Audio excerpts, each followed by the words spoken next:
Donc on en vient à ce sujet, moi, qui me passionne, c'est la grâce. Et elle dit que la grâce est toujours présente. Toujours. Alors que nous, on nous dit non, non, c'est des moments exceptionnels, pendant un bandhara, pendant ci, dans une présence. Il y a des petites pluies de grâce qui tombent. Ah, merci, hein, ça fait du bien. Elle dit non, c'est là toujours. Et elle disait surtout, la grâce, c'est pas quelque chose qu'on gagne par l'effort, ni par le mérite. Et la méritocratie, là, ça marche pas. Hein. La grâce est toujours là, fluide, silencieuse, agissante. Intéressant. Alors qu'on nous dit encore, c'est comme Dieu. On nous l'a mis dans un paradis, on l'a mis à l'extérieur, on l'a mis inaccessible. Hein, et non, je suis désolé, il anime chacune de nos cellules, chacun de nos atomes. C'est la vie. En quoi il est loin? Il n'est pas loin. C'est encore une illusion. Alors, nous l'avons éloigné de notre conscience, par notre mental. Ça, c'est une autre paire de manches. Et on fait comme s'il n'existait pas, quoi. Mais je suis désolé, il existe, et s'il n'existait pas, bon, il n'y a rien qui serait en vie. Hein, donc, il ne peut pas être loin. C'est pour ça que dans les sutras, dans le yoga, on dit il est plus grand que le plus grand, plus petit que le plus petit.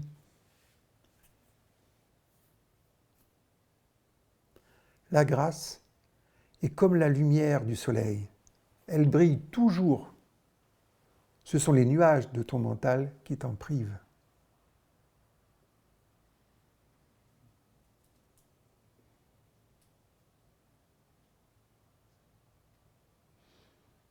Donc, c'est important de comprendre que Dieu ne retient jamais sa grâce. C'est notre cœur qui n'est pas prêt à la recevoir pleinement. C'est intéressant. Finalement, il n'y a pas grand-chose à faire. Juste à s'ouvrir, quoi. Alors, à nouveau, elle dit, il ne s'agit pas d'attirer la grâce à toi, mais de faire de ton être un réceptacle ouvert. Comme si on allait, les vaches sacrées, on va traire la grâce. Non, non, ça ne marche pas comme ça. Et alors, comment s'ouvrir à la grâce divine? Alors, elle dit, pour elle, il y a 3 attitudes fondamentales. D'abord, la pureté du cœur, ça on le sait. Hein. Ce fameux nettoyage classique ou par transcendance. On voit tous les rituels aussi qui existent dans les religions sont là à encourager d'une manière ou d'une autre, la pureté du cœur. Pour avoir cette pureté nous permet d'avoir un état d'authenticité intérieure et d'avoir un cœur qui aspire, vous voyez, c'est pas nous, un cœur qui aspire sincèrement au divin, sans attente ni récompense, ni idée de récompense. Donc ça, c'est le premier aspect. Deuxième, la foi, Shraddha. Aie foi, même si tu ne vois rien, même si tu ne comprends rien, reste dans la foi et la grâce agira. C'est ça qui me plaît. Et la grâce agira. Donc la foi est une ouverture confiante, voyez, une disposition pour accueillir ce qui est voulu par le divin. Même si la personne ne voit pas forcément de logique. Ça ne serait pas la foi sinon. L'autre condition, c'est l'abandon de soi. Tant que tu t'accroches à ton propre vouloir, tu bloques la voie de la grâce. Laisse-le agir. Alors attention, elle précise, l'abandon n'est pas l'inaction. Mais cesser de vouloir contrôler l'issue des choses. On retrouve sous la Bhagavad Gita. On est responsable de l'action, mais pas du résultat. Ça revient au Seigneur, le résultat. Et il disait que l'inaction est pire que la mauvaise action, quasiment. C'est vrai qu'on ne bouge plus, on ne vit plus. Hein, donc qu'est-ce qu'on fout ici, hein? On n'est pas des esprits, on est vivant. Hein.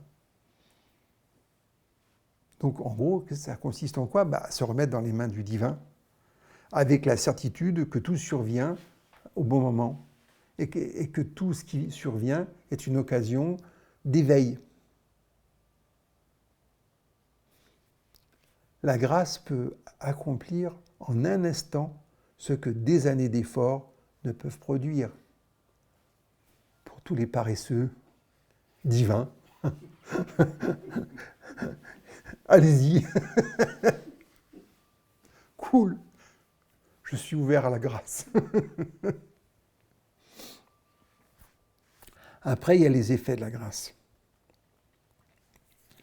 Mahananda affirmait que la grâce agit et qu'il y a des transformations profondes qui se produisent sans effort volontaire. Parce qu'on est là toujours, ce qui est normal. On se travaille sur la couenne, mais ça fait partie de la préparation, je dirais. Toutes les pratiques servent à ça. Et c'est vrai que il y a des choses qui détournent quand même beaucoup. Mais la préparation n'est qu'une préparation. Donc elle dit, mais quand la grâce arrive, elle tombe, il n'y a pas que ça qui tombe. Les attachements tombent aussi. Les blessures se guérissent. Et d'un seul coup, on comprend. Les compréhensions. Mais oui, mon cher Watson. Oui, il y a des choses, c'était là tout le temps, je ne l'ai pas vu. C'est tellement évident, parce que les explications sont toujours simples. Et quand c'est juste, c'est évident. Il n'y a même pas à discuter. Le mental discursif, il n'y est pas. S'il va apprendre après pour utiliser, parce que voilà, pour l'appliquer, mais voilà, révélation. Donc la grâce peut accomplir en un instant ce que des années d'efforts ne peuvent produire. Ce que disait Kamlesh, une grâce vaut 1000 transmissions. Donc elle disait, par contre, il faut faire attention de ne pas se mettre à la recherche de signes extérieurs, parce que la grâce ne se manifeste pas forcément par un miracle ou une extase, parce que je ne sens rien. Et alors? Pas parce qu'on n'a pas conscience de l'oxygène que l'oxygène n'est pas là. Hein. Donc la grâce, apparemment, d'après ce qu'il dit, c'est toujours présent. La grâce ne se manifeste pas, donc on disait par miracle, et par des extases, qu'on attend aussi d'avoir des extases, des samadhis. Elle peut être silencieuse, intérieure, discrète. C'est pour ça qu'on parle de murmures de Dieu. Les whispers, c'est ça. Murmures. Citation. Ne cherche pas des preuves de la grâce. Contente-toi de lui offrir ton être. Ce qu'il a à faire, il le fera. Donc, après, l'humilité. Pour elle, c'est la clé pour accueillir la grâce. Là où l'ego s'efface, la grâce se répand comme l'eau dans la vallée.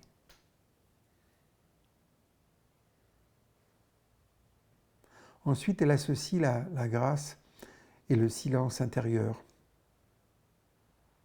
Mahananda soulignait que la grâce se percevait dans le silence. Non pas seulement dans l'absence de parole, mais dans un état intérieur de réceptivité, de présence et d'écoute, ce dont on a parlé. Vous voyez, tous les pratyaras, le retrait des sens et l'écoute. En gros, c'est comme si Dieu nous parle tout le temps et que nous, on est tellement en train de faire du bruit qu'on ne l'entend pas. Sois tranquille, reste en silence et tu verras que tout ce que tu attends est déjà là.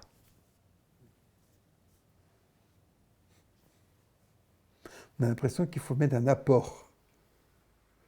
On attend une révélation, quelque chose. Non, mais c'est déjà là. Piouf. Ça émerge. Mais c'est intéressant, quoi, de voir que c'est là et qu'il faut faire silence. Alors, il disait, sois tranquille, reste en silence, et tu verras que tout ce que tu attends est déjà là. Ça, le reste, c'est classique. Ça, c'est intéressant, est déjà là. Donc, en conclusion, donc, il faut accueillir la grâce. Mais attention, la grâce n'est pas une récompense. Elle est l'expression naturelle de la présence divine qui cherche sans cesse à s'unir à nous. Alors nous, dans nos voies spirituelles, on est là, je veux m'unir à Dieu, j'y vais, je fais ci, je fais ça. Très sympa, ça me plaît. Hein. Non, mais Dieu, il est déjà, il est là, sans arrêt, il veut s'unir à nous. Et là encore, quand on le met à l'extérieur, on se dit, il faut que j'y aille. Non, mais, comme dit, quelle est la distance entre toi et ton cœur? Ben, il n'y en a pas. Donc, entre toi et Dieu, ben, il n'y en a vraiment pas. Donc, il cherche. Dieu cherche à s'unir à nous en permanence. Vous voyez l'idée? Ah, il faut lâcher. Il est toujours là. C'est toi qui t'en es éloigné. Reviens à toi-même et tu verras que tu n'as jamais été séparé. Toujours cette image qui me plaît bien, le petit enfant qui pleure parce qu'il a perdu sa mère, parce qu'il regarde dans la direction différente et la mère est juste à côté de lui. Et donc elle a juste à faire juste la main comme ça dessus, puis le petit il va mieux. Il croyait l'avoir perdu, mais il n'a pas perdu sa mère. Donc en sanskrit, la grâce c'est kripa. Il y a un livre comme ça, Guru Kripa, tout comme ça, qui est très très joli. Donc on reprend la grâce, elle n'est pas arbitraire et elle ne dépend pas de nos mérites. C'est un flot naturel de la conscience divine qui, comme une rivière, coule toujours. La grâce n'est jamais absente. C'est ton cœur qui n'est pas tourné vers elle. Le divin est ce que tu es. Lorsque tu cesses de t'identifier à ce que tu n'es pas, la grâce devient évidente. Vous voyez, il y a la mystique pour les nuls. Non, mais là, c'est laisse faire, c'est là. Pas aussi facile que ça. Donc, quelles sont les conditions intérieures pour recevoir la grâce? Donc, on avait vu une aspiration sincère. Donc, je vous donne le mot sanskrit, c'est bhava. Vous vous souvenez qu'on avait anumbhava, hein, bon, pour ceux qui... Donc, elle précisait que l'intensité ne doit pas être extérieure. C'est pas ça qui attire la grâce. Mais c'est la qualité de la présence et du ressenti intérieur. L'aspiration brûlante de l'âme. Citation. Celui qui pleure pour Dieu comme un enfant pour sa mère, celui-là reçoit tout.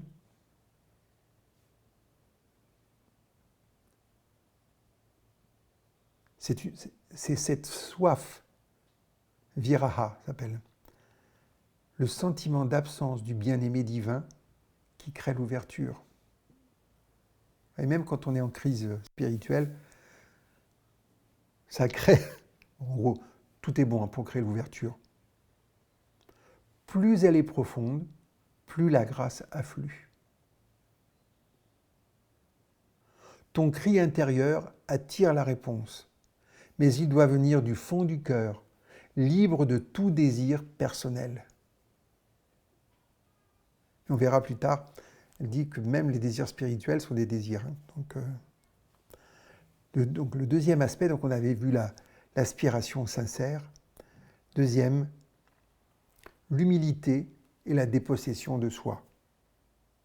On a vu ça encore et encore, la désappropriation, je ne reviens pas dessus. Hein. Tant que tu dis « je fais »,« je veux, je sais, la grâce ne peut rien faire. Elle entre quand toi tu sors. C'est une façon de le dire. L'humilité est réelle dans un état quand on ne sait plus rien et que l'on devient transparent. On retrouve cette transparence de la Vierge Marie qui permet donc justement de laisser passer la grâce de Dieu totalement et qui lui permet aussi d'enfanter de Jésus. Parce qu'elle est tellement... Sa transparence et la manifestation de sa pureté. Citation, l'eau coule toujours vers le bas. De même, la grâce descend dans les cœurs simples, vides, silencieux. Alors après, l'autre qualité qui est requise, c'est la patience et la confiance dans le temps de Dieu. Parce que la grâce agit à son propre rythme. L'homme impatient ferme la porte juste avant qu'elle s'ouvre.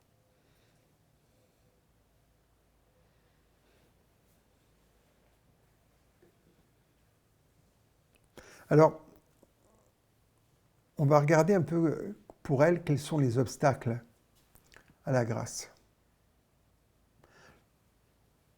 Le doute. Celui qui doute ferme son cœur. Comment la lumière entrerait-elle dans une maison aux fenêtres fermées? Il disait que le doute est un poison subtil. Il ne tue pas la foi immédiatement, mais il l'assèche lentement. Mahananda disait que le doute empêche la réceptivité vibratoire nécessaire à l'accueil du divin. Après, l'autre obstacle, c'est le désir personnel déguisé.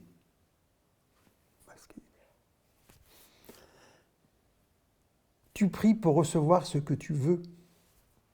Apprends à prier pour être ce qu'il veut. Ça, je vous la relis. Tu pries pour recevoir ce que tu veux. Apprends à prier pour être ce qu'il veut. Donc, il y a beaucoup de gens, alors, les ex-voto et compagnie, beaucoup de gens se tournent vers Dieu dans l'attente de récompenses, de bien-être ou de solutions.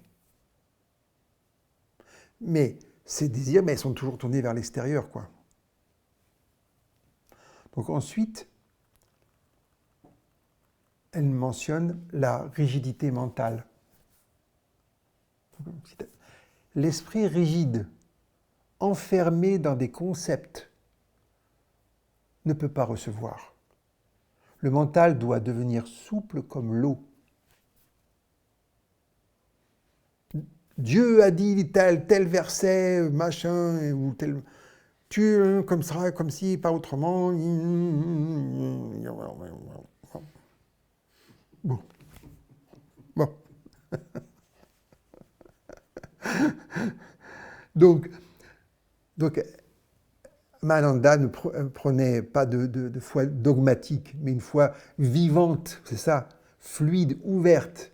Et ouverte à quoi? À l'inconnu. Parce que Dieu est un mystère quand même. Hein. L'intellect trop dominant se dresse comme une barrière pour l'expérience directe de Dieu, du divin. D'accord?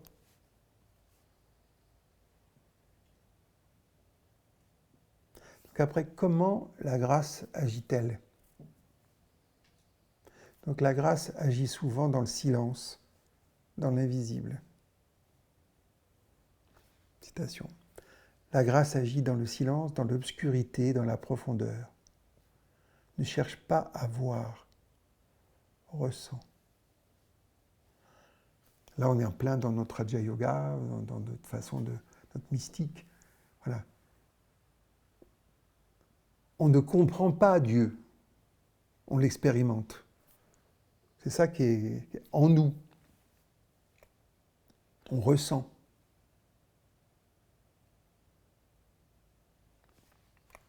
Et après, ça peut donner, bon, alors, mais ouais, c'est des effets secondaires, mais qui sont là. Ça peut se manifester sous forme de clairvoyance intérieure, qu'on comprend quelque chose, voilà. Des détachements spontanés par rapport aux vieilles habitudes, on est détaché. C'est pas qu'on a voulu, hein, ça s'est détaché. Plus d'intérêt.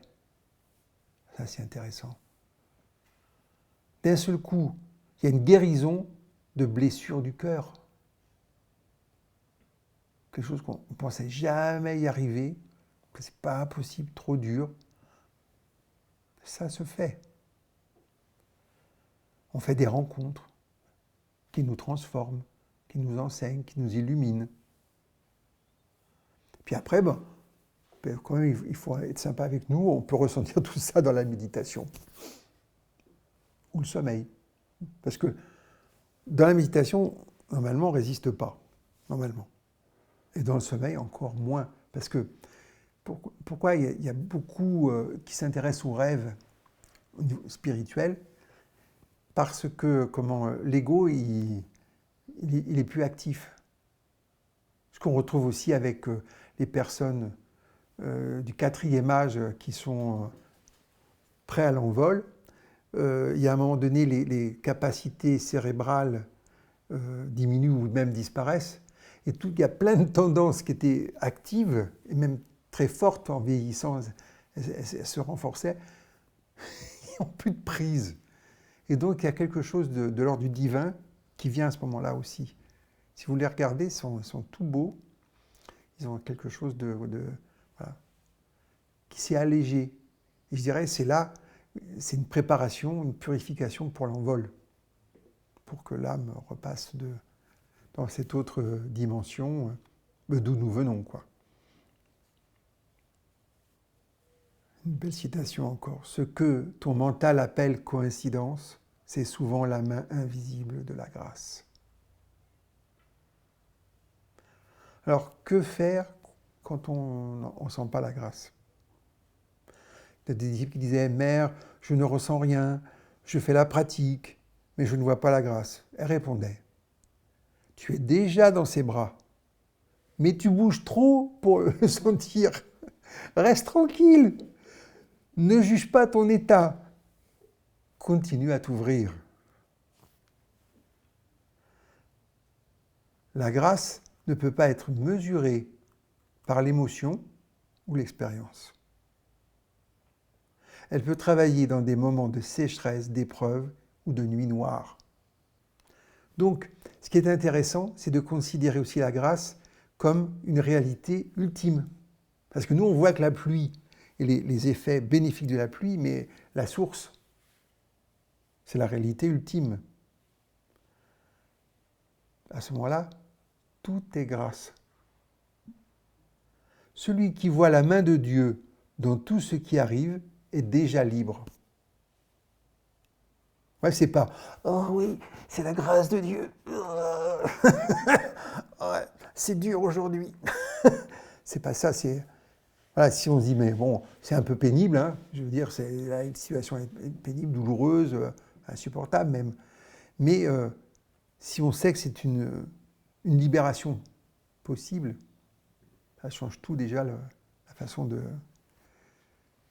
Je ne reviens pas dessus, je le dis trop souvent, ça s'appelle la délivrance. Hein. L'âme est toujours très belle. Le divin est grâce. Le monde est son jeu. Et toi, tu es son enfant bien-aimé. Alors souvent, on veut être adulte, on revendique l'état d'adulte, mais on s'en sort mieux comme enfant bien-aimé, hein, je peux vous dire. Sois simple, sois vide, aime, et la grâce t'emplira sans que tu saches comment.